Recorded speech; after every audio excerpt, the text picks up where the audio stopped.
सांगली, मिरज आणि कुपवाड महानगरपालिकेने लागू केलेल्या वाढीव घरपट्टी विरोधातील आंदोलन अधिक तीव्र करण्याचा निर्धार वाढीव घरपट्टी विरोधी कृती समितीच्या बैठकीत करण्यात आला।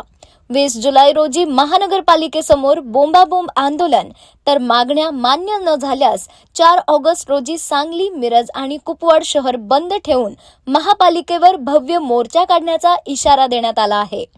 पंचमुखी मारुती रोड, खंडबाग येथील कष्टकऱ्यांची दौलत इथे झालेल्या बैठकीला विविध राजकीय पक्षांचे पदाधिकारी, सामाजिक संस्थांचे प्रतिनिधी, व्यापारी, व्यावसायिक आणि नागरिक मोठ्या संख्येने उपस्थित होते।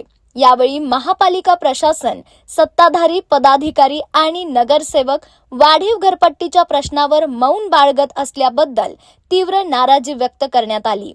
नागरिकांच्या हरकती आणि तक्रारींची दखल न घेता जबरदस्तीने वाढीव घरपट्टी लादून तिची वसुली करण्याचा प्रयत्न सुरू असल्याचा आरोप करत या कारभाराचा निषेध करण्यात आला।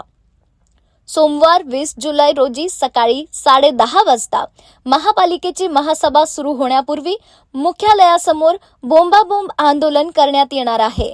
वाढीव घरपट्टीतील त्रुटी दूर होईपर्यंत तिची अंमलबजावणी आणि वसुली स्थगित करण्याची मागणी यावेळी केली जाणार आहे। नागरिकांच्या वाढीव घरपट्टी, पाणीपट्टी, ड्रेनेज, कचरा व्यवस्थापन, रस्ते, अतिक्रमण, बांधकाम परवाना आदी नागरी समस्यांबाबत तक्रारी संकलित करण्यासाठी स्वतंत्र गुगल फॉर्म तयार करण्याचा निर्णयही बैठकीत घेण्यात आला। तसेच वाढीव घरपट्टीतील त्रुटी, नागरिकांचे हक्क आणि हरकत नोंदवण्याची प्रक्रिया याबाबत जनजागृती करण्यासाठी सांगली, मिरज आणि कुपवाड शहरात 50,000 माहिती पत्रकांचे वाटप करण्यात येणार आहे। महापालिका प्रशासनाने मागण्यांची दखल घेतली नाही तर मंगळवार 4 ऑगस्ट रोजी सांगली, मिरज आणि कुपवाड शहर बंद ठेवून महापालिका मुख्यालयावर हजारो नागरिकांचा भव्य मोर्चा काढण्यात येणार असल्याचा निर्णय बैठकीत एकमताने घेण्यात आला। या आंदोलनात व्यापारी, उद्योजक, कामगार, महिला, युवक, ज्येष्ठ नागरिक, सामाजिक संस्था आणि सर्व राजकीय पक्षांनी मोठ्या संख्येने सहभागी व्हावे असे आवाहन कृती समितीच्या वतीने करण्यात आले।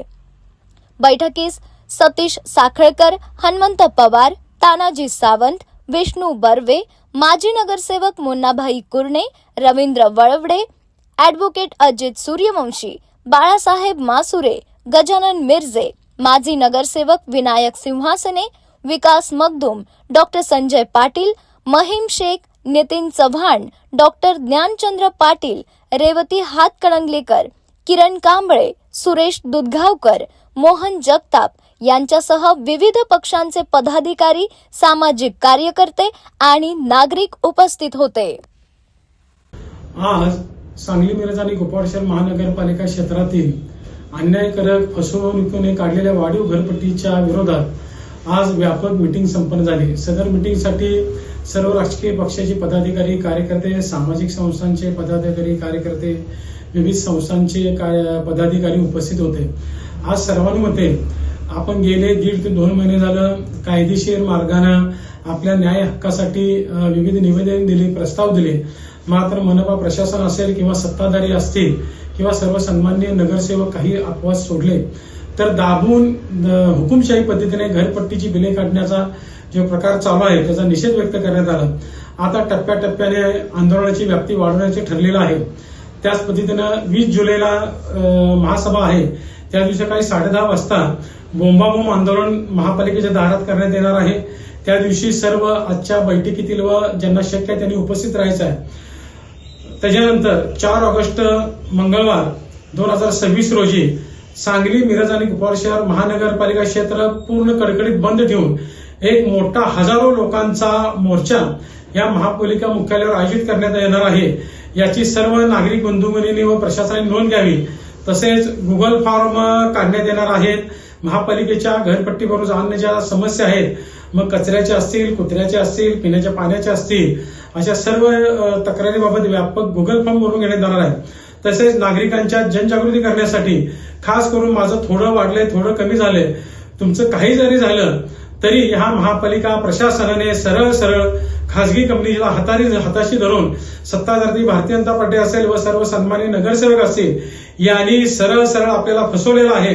याचा निषेध व्यक्त करण्यासाठी जागृती करून लोकांना पॉम्पलेट वाटण्यात येणार आहे. तरी ह्याची सर्वांनी नोंद घ्यायची आहे. 4 ऑगस्ट 2026चा मोर्चा आपल्याला यशस्वी करायचा आहे आणि 20 जुलै 2026 रोजी बोंबाबोंब आंदोलन करायचं आहे. या माध्यमातून मी आपल्याला आवाहन करीत आहोत.